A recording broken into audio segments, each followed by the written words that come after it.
விழுப்புரம் மாவட்டம் திருக்கோயிலுக்கு தென்னை ஆற்றங்கரைக்கு அருகே இருக்கிற விரட்டநாசியார் கோயிலுக்கு அருகே ஒரு கல்வெட்டு கிடைக்குது.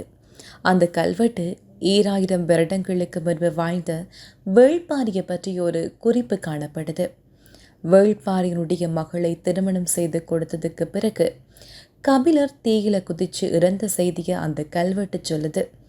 அந்த கல்வெட்டு 2000 வருடங்களுக்கு முன்பு எழுதப்பட்ட கல்வெட்டு அல்ல. கிட்டத்தட்ட 1000 ஆண்டுகளுக்கு முன்பு ராஜராஜ சோழனுடைய ஆட்சி காலத்தில் பொறிக்கப்பட்ட கல்வெட்டு. சங்க காலத்தில் வாழ்ந்த பாரியை பற்றியும் கபிலரை பற்றியும் அவர்கள் மறைந்து 1000 ஆண்டுகளுக்கு பிறகு ராஜராஜ சோழன் காலத்தில் ஒரு கல்வெட்டு பொறிக்கப்படுது. அவ்வாறு பொறிக்கப்பட்ட கல்வெட்டு 1000 ஆண்டுகள் கழித்து நமக்கு கிடைச்சிருக்கு.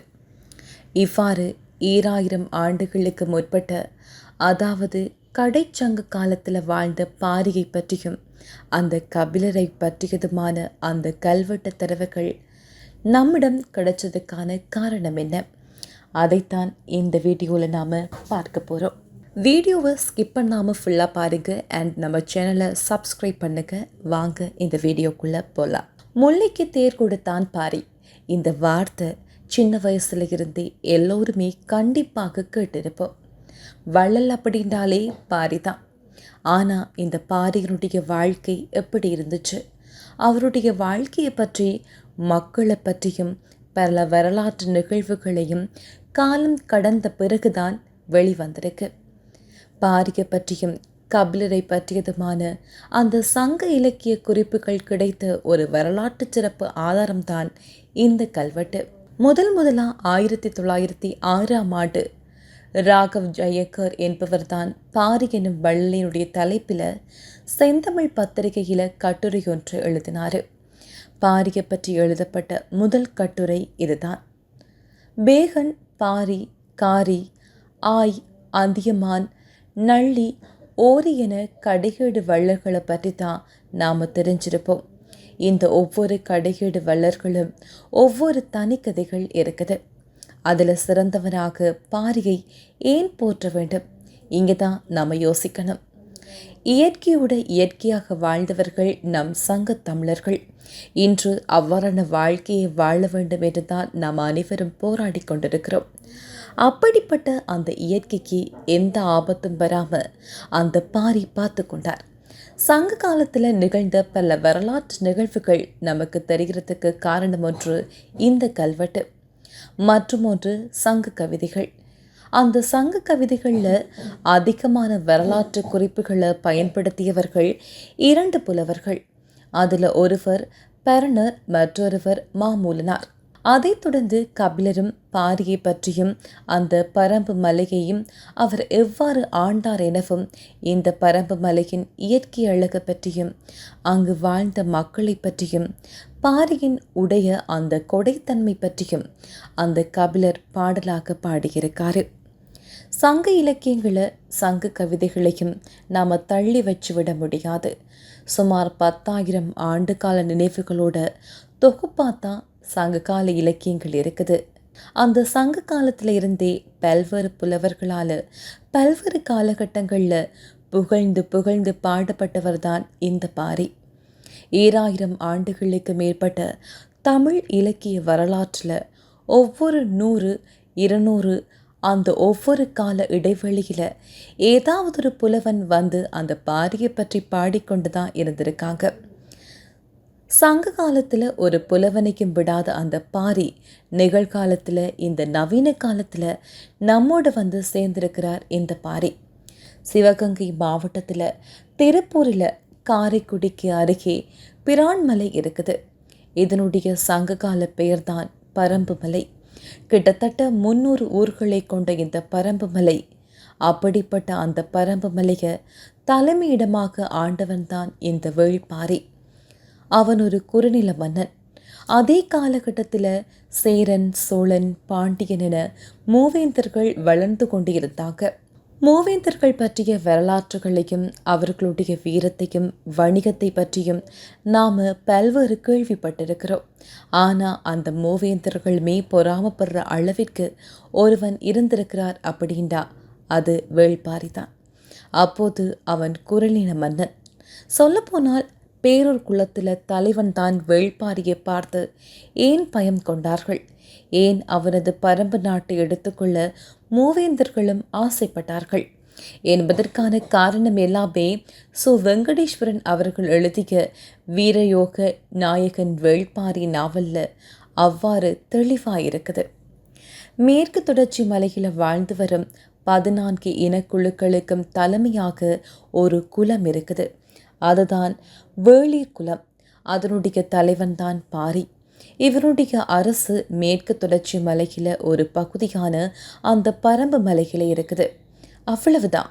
ஆனால் மூவேந்தர்கள் மலைப்பகுதி அளவில்லை சமவெளி பகுதியை ஆட்சி செய்து கொண்டிருக்காங்க. அவர்கள் அந்த பரம்பு மலையை ஆட்சி செய்ய வேண்டும் அப்படின்ட்டு ஆசைப்படுறாங்க. அதற்காக ஒரு காரணத்தையும் வைத்தார்கள். பரம்பு மலையின் முக்கியமான அந்த குலத்தில் ஒரு தேவப்பாகு விலங்கி இருப்பதை அவர்கள் கேள்விப்பட்டிருக்கிறார்கள். மூவேந்தர்கள் ஒருவரான குலசேகர பாண்டியன் எப்படியாவது அந்த விலங்கை அடைய வேண்டும் அப்படின்னு என்றான். அதில் வேள்பாரியோட போரிடும் போது அவனது துறைமுகம் தீக்கிரை ஆக்கப்படுது. இதனால் சேர சோழ மன்னர்களை சேர்ந்து கொண்டு பாண்டிய மன்னன் தன்னோடு அவர்களை இணைத்து கொண்டு பரம்பு மலையை முற்றுகையிடுகிறான். பாரிக்கு ஒரு நண்பன் இருந்தான். அவனது பெயர் நீலன். பாரியை அவனுடைய இடத்துக்கு சென்று கொல்வது என்பது போர் செய்வது என்பதும் முடியாத காரியம். எனவே பாரியின் நண்பரான நீலனை பிடித்து வைத்துக்கொண்டு பாரியை மலையை விட்டு கீழே வரச் செய்ததற்கான பல வியூகங்கள் செய்கிறார்கள். பாரிக்கு எதிரான இந்த மூவேந்தர்கள் நடத்திய போரில் வெற்றி பெற்றவர்கள் என்னவோ மூவேந்தர்கள் தான். ஆனால் வரலாற்றில் அழிக்க முடியாத ஒரு அடையாளமாக மாறியவன் வேள்பாரி. ஏன் அப்படின்னா அந்த காலகட்டத்தில் வணிகம் கொஞ்சம் கொஞ்சமாக முன்னேறி கொண்டிருந்தது. வணிகத்தின் வழியாக புதிய வரலாறுகளை அவர்கள் படைத்து கொண்டிருந்தார்கள். ஆனால் அந்த மூவேந்தர்கள் இயற்கை வளங்களை பற்றி கவலைப்படாமல் தான் அந்த வணிகத்தை மேற்கொண்டிருந்தார்கள். ஆனால் அவர்களுக்கு அப்படியே நேர் எதிராக இயற்கையோடு இணைஞ்சி வாழ வேண்டும், இயற்கையை நன்றாக பார்த்து கொண்டால் அது நமக்கு தரும், அதை கொண்டு நாம் வாழ்க்கை நடத்த வேண்டும் அப்படின்ற குறிக்கோளோடு தான் பாரி இருந்தான். அப்படிப்பட்ட அந்த பாரி இயற்கை வளங்களை காப்பாற்ற வேண்டும் அப்படின்னு போராடினான். வேள்பாரி இருந்த அந்த பரம்பு மலையில் பெரிதாக ஒரு வணிகமும் நடக்காது. அவர்களுக்கு தேவையான அனைத்துமே அந்த காட்டில் இருந்து தான் பெற்றுக்கொண்டார்கள். அதற்கு பதிலாக இயற்கையை அவர்கள் வளர்த்தார்கள். வெளியே இருந்து பரம்பு மலைக்கு உள்ளே வரும் ஒரே ஒரு பொருள் உப்பு மட்டும்தான். ஏனென்றால் அந்த உப்பு கடற்கரையில் தான் கிடைக்கும். உப்பு மட்டும்தான் அவர்கள் இறக்குமதி செய்வார்கள். அதுபோக சாப்பிடுவதற்கும் வாழ்வதற்குமான அனைத்துமே பரம்பு மலையில் இருந்துச்சு. அந்த மலை இயற்கை அவன் பத்திரமாக பார்த்து கொண்டான். அங்கிருந்த அந்த 300 ஊர்களையும் அந்த இயற்கை பாதுகாத்தது. இன்றைய காலகட்டத்தில் எப்படி இயற்கைக்கு மனிதர்களுக்கும் இடையே ஒரு போர் நடந்து கொண்டிருக்குதோ அதுபோலத்தான் 2000 வருடங்களுக்கு முன்பும் இயற்கைக்கும் மனிதனுக்கும் பேராசைக்கும் இடையே ஒரு மிகப்பெரிய போராட்டம் நடந்துச்சு. அந்த போராட்டத்தின் அடையாளமாகத்தான் வேள்பாரி இருக்கிறான். சோனா வெங்கடேசன் அவர்கள் எழுதிய அந்த வேள்பாரியில் இயற்கையை வேள்பாரி எப்படி வளர்த்தான், இயற்கையை எப்படி புரிந்து கொண்டான், காட்டை எப்படி பார்த்து கொண்டான், காட்டில் இருக்கும் விலங்குகளின் பின்னால் இருக்கும் கதை என்ன, மூவேந்தர்கள் எப்படி முயற்சி செய்து வேள்பாரியை ஏன் நெருங்கவில்லை, அந்த பரம்பு மலை அவனுக்கு எப்படி பாதுகாப்பாக இருந்துச்சு, ஒரு அரணாக இருந்துச்சு, ஒரு காவலாக இருந்துச்சு, எந்த மாதிரியான தந்திரங்களை அவன் பயன்படுத்தினார்கள், அந்த பரம்பு மலையின் விலை மதிக்க முடியாத எவ்வளவு பொருட்கள் இருந்தது அப்படின்றெல்லாம் மிக அழகாக அருமையாக படிக்க படிக்க ஒவ்வொரு பக்கமும் புரட்டுவதற்கான நேரம் குறைய வேண்டும் என ஆவலோடு அந்த நாவலை படித்தவர்கள் அதிகம். ஒரு நாவல் அப்படின்றது வெறும் கற்பனையாக மட்டுமில்லாமல் வரலாற்று நிகழ்வுகளோடு சேர்ந்து புராண கதைகள் வருவது போல அல்லாமல் இயற்கை அடிப்படையாக கொண்டு கலாச்சாரத்தையும் பாரம்பரியத்தையும் அடிப்படையாக கொண்டு ஒரு இனக்குழுவை பற்றி அந்த தலைவனை பற்றி ஒரு அற்புதமான நாவலை வெங்கடேஸ்வரன் அவர்கள் எழுதியிருக்கிறார். ஓகே வியூவர்ஸ், இது மாதிரி இன்னொரு வீடியோவில் உங்களை சந்திக்கலாம். தொடர்ந்தும் தமிழ் இன்ஃபோ பிளே சேனலோட இணைச்சிருக்க.